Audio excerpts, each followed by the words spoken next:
বুড়িগঙ্গা নদী বাংলাদেশের উত্তর কেন্দ্রীয় অঞ্চলের ঢাকা ও নারায়ণগঞ্জ জেলার একটি নদী। নদীটির দৈর্ঘ্য 29 কিলোমিটার, গড় প্রস্থ 302 মিটার এবং নদীটির প্রকৃতি সর্পিলাকার। বাংলাদেশ পানি উন্নয়ন বোর্ড বা পাউবো কর্তৃক বুড়িগঙ্গা নদীর প্রদত্ত পরিচিতি নম্বর উত্তর কেন্দ্রীয় অঞ্চলের নদী নম্বর 47। বাংলাদেশের রাজধানী ঢাকা বুড়িগঙ্গা নদীর তীরে অবস্থিত। 400 বছর আগে এই নদীর তীরেই গড়ে উঠেছিল ঢাকা শহর। ইতিহাস: ব্রহ্মপুত্র আর শীতলক্ষার পানি এক স্রোতে মিশে বুড়িগঙ্গা নদী সৃষ্টি হয়েছিল, তবে বর্তমানে এটা ধলেশ্বরীর শাখা বিশেষ।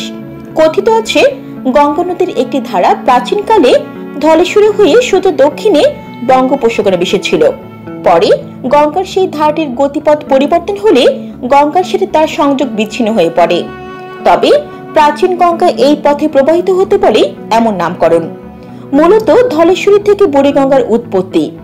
কলাতিয়া এর উৎপত্তি স্থল। বর্তমানে উৎসমুখটি ভরাট হয়ে যাওয়ায় পুরনো কোনো চিহ্ন খুঁজে পাওয়া যায় না। বুড়িগঙ্গার সৌন্দর্য বাড়ানোর কাজ করেছিলেন বাংলার সুবেদার মোকাররম খাঁ। তার শাসনামলে শহরের যে সকল অংশ নদীর তীরে অবস্থিত ছিল সেখানে প্রতিরাতে আলোকসজ্জা করা হতো। এছাড়া নদীর বুকে অসংখ্য নৌকাতে চলত ফানুস বাতি। তখন বুড়িগঙ্গা তীরে অপরূপ সৌন্দর্য সৃষ্টি হতো।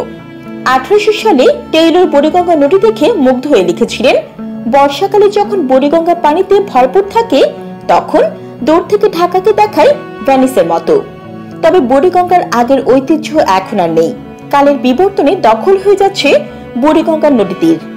অন্যান্য তথ্য: বুড়িগঙ্গার সাকুল্যে 30 কিলোমিটার দীর্ঘ, গড় পরতা 400 মিটার প্রশস্ত, গভীরতা প্রায় 40 মিটার। 1984 সালে এর পানি প্রবাহের পরিমাণ ছিল সর্বোচ্চ 2902 কিউসেক। তবে বর্তমানে বুড়িগঙ্গার পানি প্রবাহের পরিমাণ প্রায় অর্ধেকে নেমে এসেছে।